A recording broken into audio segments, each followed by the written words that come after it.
Tu sais ce que font la plupart des gens quand ils sont dans une relation qui les détruit? Ils cherchent des excuses. Il a eu une enfance difficile. Elle change quand elle veut. C'est moi qui provoque ses colères. Et toi, en ce moment, tu fais peut-être exactement la même chose. Mais voilà ce que personne ne te dit vraiment. Ce n'est pas de la faiblesse, ce n'est pas de la stupidité, et ce n'est pas de l'amour non plus.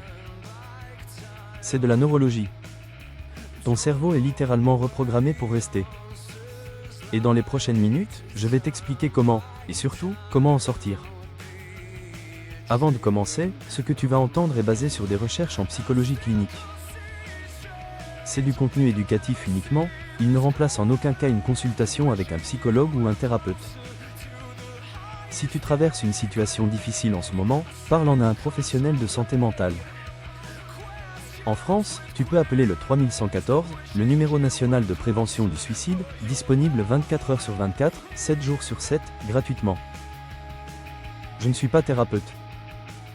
Ce que je partage ici, c'est de la vulgarisation basée sur des travaux cliniques reconnus. Si tu te reconnais dans ce que je vais décrire, parle-en à un professionnel.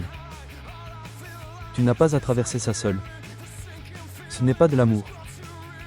C'est une drogue. Laisse-moi te poser une question directe. Est-ce que tu as déjà ressenti une douleur intense après une dispute avec cette personne, suivie d'un soulagement immense quand elle revenait? Si oui, ce que tu as ressenti, ce n'était pas du bonheur. C'était du soulagement neurochimique. Voilà ce qui se passe dans ton cerveau. Dans une relation saine, la dopamine, l'hormone du plaisir, est libérée régulièrement, de façon prévisible et stable. Dans une relation toxique, elle est libérée de façon aléatoire et imprévisible. Et c'est là que tout bascule. Les scientifiques ont montré que la récompense aléatoire crée une dépendance bien plus forte que la récompense constante. C'est exactement le principe des machines à sous. Tu ne restes pas parce que tu es faible. Tu restes parce que ton cerveau attend le prochain jackpot. Cette personne te blesse, puis elle est douce, puis elle te blesse à nouveau, puis elle revient avec des excuses, de la tendresse, des promesses. Chaque réconciliation est une dose de dopamine. Chaque dispute est un manque brutal. C'est cliniquement comparable à une addiction à une substance. Et comme toute addiction, tu as besoin de doses de plus en plus fortes pour ressentir la même chose. Le piège invisible, le trauma bonding. Ce phénomène a un nom, le trauma bonding, le lien traumatique. Et ce qui rend ce concept si important à comprendre, c'est qu'il n'a rien à voir avec ce que tu ressens consciemment pour cette personne. Tu peux savoir qu'elle te fait du mal, tu peux voir clairement la toxicité, tu peux avoir décidé 100 fois de partir, et pourtant rester. Pourquoi? Parce que le lien traumatique ne se forme pas dans ta tête. Il se forme dans ton système nerveux. Voilà comment il fonctionne en 4 étapes. Étape 1, l'idéalisation. Au début, tout est parfait. Cette personne te voit comme personne ne t'a jamais vu, elle comble exactement tes manques, elle semble être ce dont tu as toujours rêvé. Ton cerveau enregistre, cette personne égale sécurité, bonheur, valeur personnelle.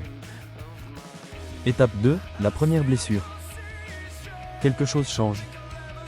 Une humiliation, une trahison, une violence verbale. Tu es sous le choc, mais tu te dis, ce n'est pas elle, ce n'est pas lui. Pas vraiment. Étape 3, la réparation. Elle revient. Douce, aimante, désolée. Exactement comme au début. Ton cerveau ne dit pas, attention, manipulation. Ton cerveau dit, le danger est passé, je suis en sécurité, je retrouve ce que j'avais. Et ce soulagement est si intense que tu confonds le retour de la douleur avec le retour de l'amour. Étape 4, le cycle recommence. Et à chaque cycle, le lien devient plus fort, pas plus faible, plus fort. Parce que ton système nerveux associe désormais cette personne à ta survie émotionnelle. La quitter ne ressemble plus à une décision logique. Ça ressemble à mourir un peu. Mais pourquoi moi? Et là je t'entends déjà penser, pourquoi moi? Pourquoi je tombe toujours sur ce type de personne? C'est la question la plus courageuse que tu puisses te poser. La réponse est inconfortable, mais elle est aussi la clé de ta libération. Ton inconscient cherche ce qui lui est familier, pas ce qui est bon pour toi, ce qui ressemble à quelque chose qu'il a déjà vécu. Si dans ton enfance, l'amour était conditionnel, Accordé quand tu méritais, retiré quand tu décevais. Alors ton système nerveux a appris une équation. Amour égale incertitude. Amour égale devoir mériter. Amour égale douleur suivie de soulagement. Et aujourd'hui, quand tu rencontres quelqu'un de stable, de prévisible, de sûr, ça ne ressemble pas à de l'amour. Ça ressemble à de l'ennui. Je veux que tu entendes ça clairement, si une relation saine te semble fade, c'est un signal. Pas que cette personne est mauvaise pour toi, mais que ton système nerveux a besoin d'être recalibré. Ce n'est pas une condamnation. C'est une information. Et une information peut changer la trajectoire de toute une vie. Les 5 signaux que tu es dans un lien traumatique. Comment savoir si tu es dans un lien traumatique en ce moment? Voilà 5 signaux concrets. Signal 1, tu justifies systématiquement ces comportements, même les plus blessants. Tu trouves toujours une explication qui l'innocente. Signal 2, l'idée de partir te terrifie plus que l'idée de rester, même si tu souffres au quotidien. Signal 3, après une dispute, tu ressens un soulagement immense à la réconciliation, bien plus intense que la joie normale que tu ressens dans tes autres relations. Signal 4, tu as l'impression de ne plus exister sans cette personne. Ton identité est devenue floue en dehors d'elle. Signal 5, tu as essayé de partir plusieurs fois, et tu es revenu, non pas parce que ça allait mieux, mais parce que l'absence était insupportable.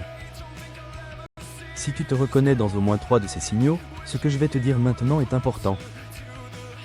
Comment commencer à sortir? Je ne vais pas te dire « quitte-le » ou « quitte-la », parce que si c'était aussi simple, tu l'aurais déjà fait. Ce que je vais te dire, c'est par où commencer. Première chose, nommer ce qui se passe. Le lien traumatique perd une partie de son pouvoir au moment où tu lui donnes un nom. Quand tu sais que ce que tu ressens est neurologique et non pas de l'amour véritable, tu commences à le voir différemment. Tu ne te battes plus contre tes sentiments. Tu comprends leur origine. Deuxième chose, ne pas partir seul. Le lien traumatique est une des choses les plus difficiles à défaire seul, pas parce que tu es faible, mais parce qu'il est littéralement câblé dans ton système nerveux. Un accompagnement thérapeutique, même quelques séances, peut faire une différence que des années de volonté seule ne feront pas. Troisième chose, et c'est peut être la plus contre-intuitive. Arrête de te juger de ne pas être parti. Chaque fois que tu te dis « je suis stupide de rester » ou « pourquoi je suis comme ça », tu renforces la honte. Et la honte isole. Et l'isolement te ramène vers cette personne. Ce n'est pas de la stupidité, c'est un mécanisme psychologique documenté, étudié, reconnu cliniquement. Tu n'es pas cassé. Tu t'es adapté à quelque chose que tu n'aurais jamais dû vivre. Si cette vidéo t'a parlé, c'est probablement parce qu'une partie de toi reconnaît ce dont on a parlé. Et cette reconnaissance, c'est déjà quelque chose. Parce que tu ne peux pas sortir d'un piège que tu ne vois pas. Maintenant tu le vois. Je te rappelle, si tu traverses une situation difficile en ce moment, parle-en à un professionnel. Le 3114 est disponible maintenant, gratuit, anonyme, 24 heures sur 24. Tu n'as pas à faire ça seul. Si cette vidéo t'a aidé, abonne-toi. Je publie une nouvelle vidéo chaque semaine sur la psychologie, les relations et la reconstruction. Et si tu connais quelqu'un qui traverse ça en ce moment, partage-lui cette vidéo. Parfois on ne peut pas dire les mots, mais on peut envoyer un lien.